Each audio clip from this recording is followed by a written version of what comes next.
Hey everybody, John Wade Boggs fan here. It is Tuesday night. Hope everyone is having a good start to their week.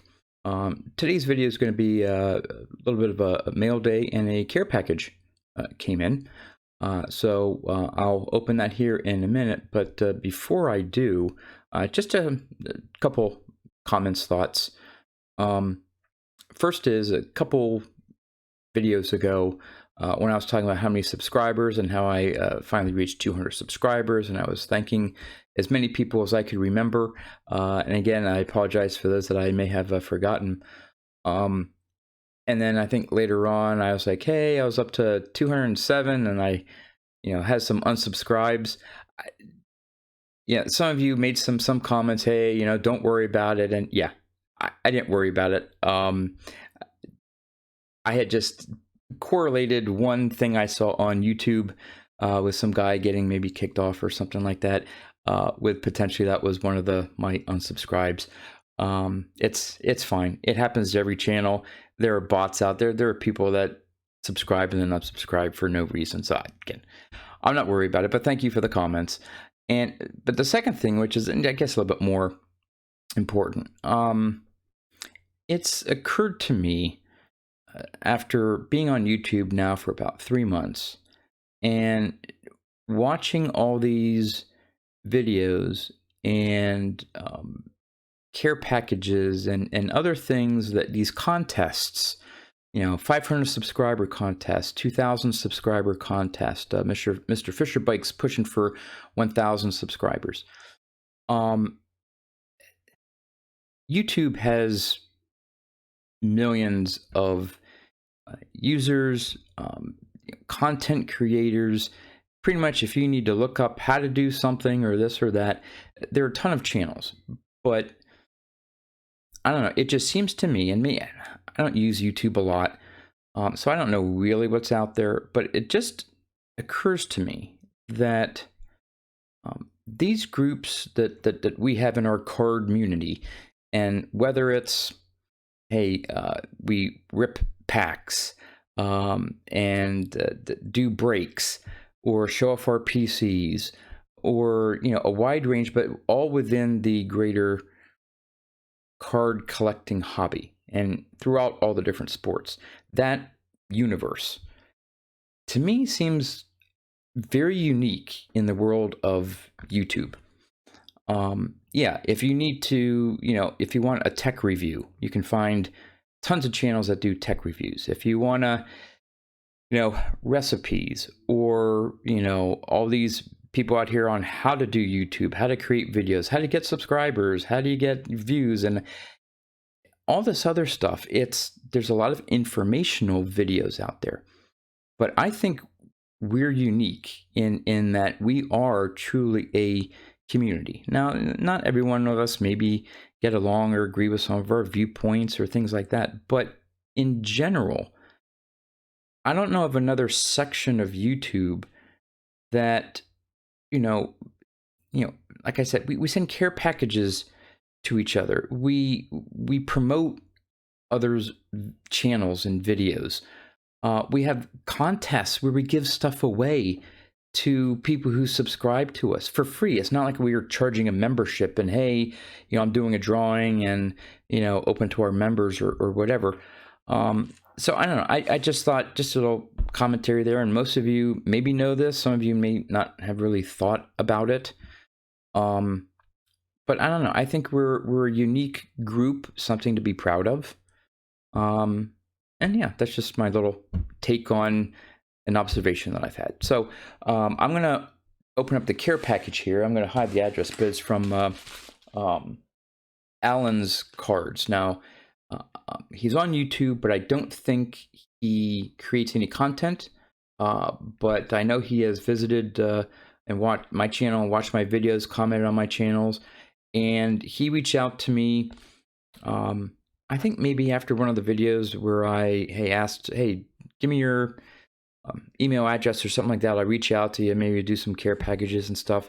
And he said, hey, I have a couple Wade Boggs items. Is there any ones that you don't have? And there was one that I didn't have, a unique, if you want to call it an oddball piece, not necessarily a card, and you'll see what it is here. But you know, he says, hey, I don't need anything in return, but I'll probably see if I can send something back to him. I think he told me some of the things that he collects, so I'll see what I can do here. But geez, should have gotten a pair of scissors here. I apologize if this is making a lot of noise here. Here we go. All right. Now, of course, he has it all taped up, which, again, I should have brought the scissors here. It's not too bad. Let's see if we can do this here fairly quickly here. It's packaged very well. Let me see if I can get this one tape section off here. Over the card. There, I think I got it. All right, I should be able to slide it out now. Hopefully.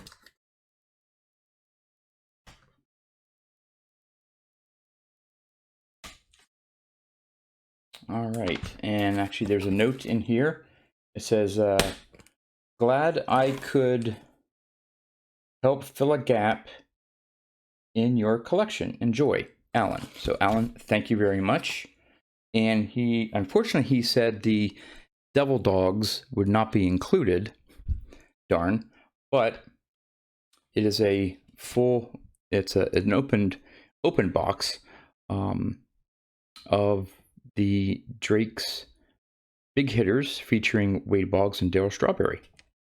So I have the card, actually the cutout, but I didn't actually have it in the original container packaging.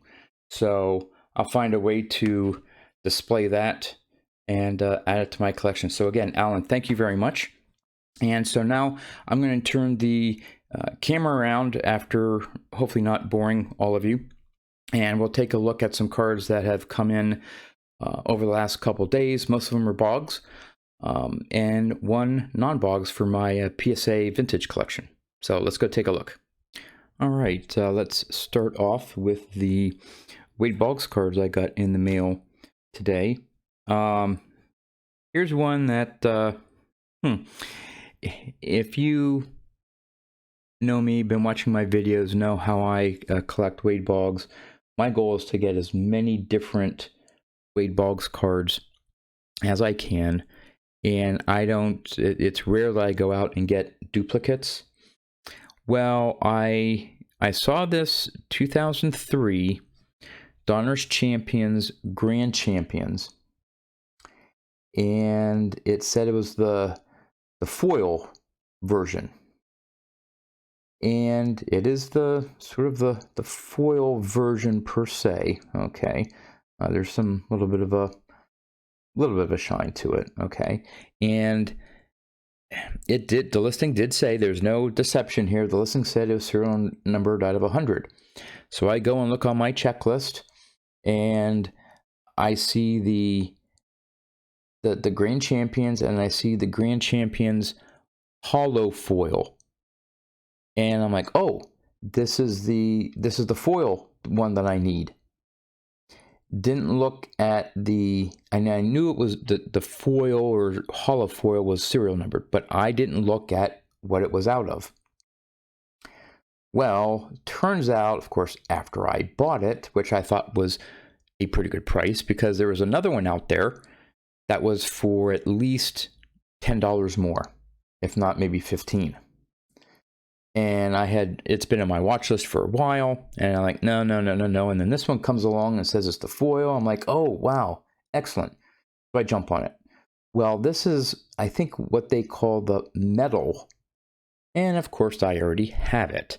The hollow foil, which I think has a little bit more shininess to it, is out of 25.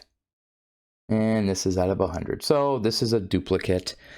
It happens. It's not the end of the world, but this one though, sometimes they're not always listed correctly. Sometimes you really gotta find this. I think there may have been maybe one or two other bidders on it, but it may have been a little bit under the radar. It was listed what it was.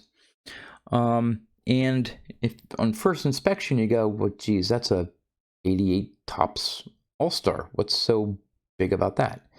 Now there is a test cloth issue. Now, this isn't it either. And you can sort of see it here, and I'll try to, and forgive me, I've been trying to do the angle here. I hope I don't blind you with the light here, but if you notice, right where my thumb is, there's a stamp. And I believe it's from 2003, Topps favorites, I think. Topps all-time favorites. And it's an embossed. And so what they did was basically buybacks. So Topps bought back different cards, put a stamp on them or embossing. I don't think you can even see it through the other side. So it's really, really a faint embossing. And you really have to look for it. Now they typically put them down in that same general area. They don't like stick it up there in one card and over there in another card. But see, so you sort of know where to look. And I believe, according to Topps, they only did 100 of these. I only have maybe like one or two others, and in my checklist, I bet you there's like 20 different cards that were buybacks that were embossed. There's Topps fan favorites, and then another set, not as many, of the all-time fan favorites set that were included in packs of those. But this is just the fan favorites. There you can see a little bit better, and sorry if I blinded you there.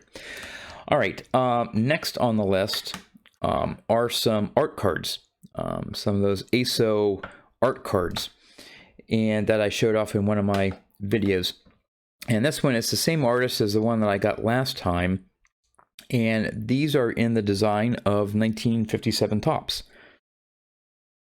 So this is what a Wade Boggs card might have looked like, obviously more in a modern print, you know, more crisper and stuff.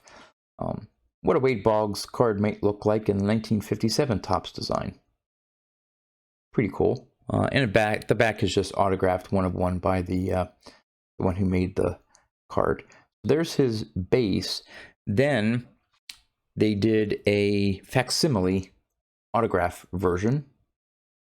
That's pretty cool. And then they did, I didn't win all the ones that they had up for auction, but I chose to go after two others that I liked. Here's one, American League legends, Boggs and Reggie Jackson. A neat pairing of the two. And the last one is Wade Boggs with Ken Griffey Jr. Probably taken out an all-star game or something. Maybe not. I mean, they play each other during the regular season, but you know, sort of a candid shot of the two of them.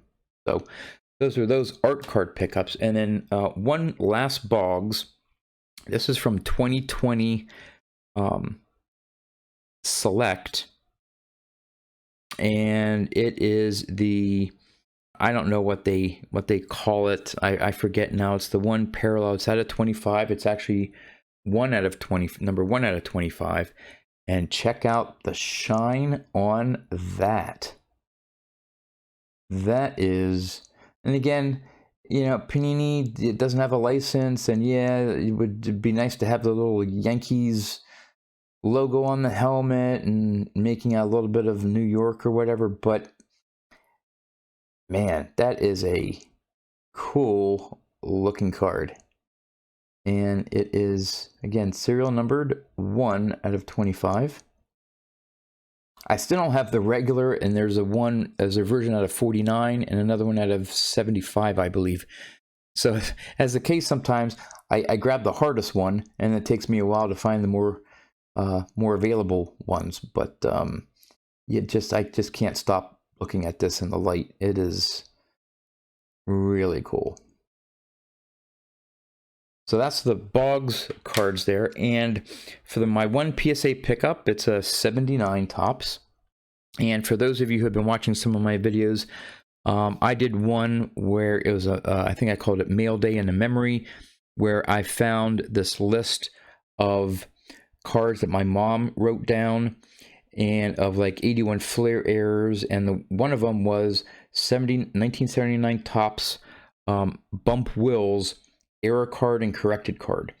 And I had the error card, which I guess was a little bit less valuable at the time. But now I've normally been collecting Hall of Famers for my PSAs. I'm working on 78s and 79s right now. I want to get the highest grade within my budget of most of the Hall of Famers in the sets. But I couldn't help resist. I needed to go after a PSA graded copy. Now again, I have a raw copy, but it's sort of beat up, which was my original one. But I decided to go and get a nice clean copy of the Bump Wills error card. I'll also try to get the corrected version with Rangers down at the bottom. But nicely centered card, even on the back. Doesn't look too far off from a 10, maybe left to right a little bit. They were a bit picky on, but still a nice copy there to add to my vintage PSA collection that I'm working on. So that's it for the mail day. I know this is running a little bit longer, especially because my rambling on in the intro there, but I'm going to end with that card there and the shine. I just, man, when I got that in the mail and held it up to the light, I stared at it for a minute or two. I just couldn't help myself. So there you have it. And again, thanks again, Alan's Cards, for the care package. And again, I will try to look for something at some point here to get back to you. But really do appreciate it. It's going to be a neat addition to my Boggs collection. I hope everyone had a great day, and as always, thanks for watching.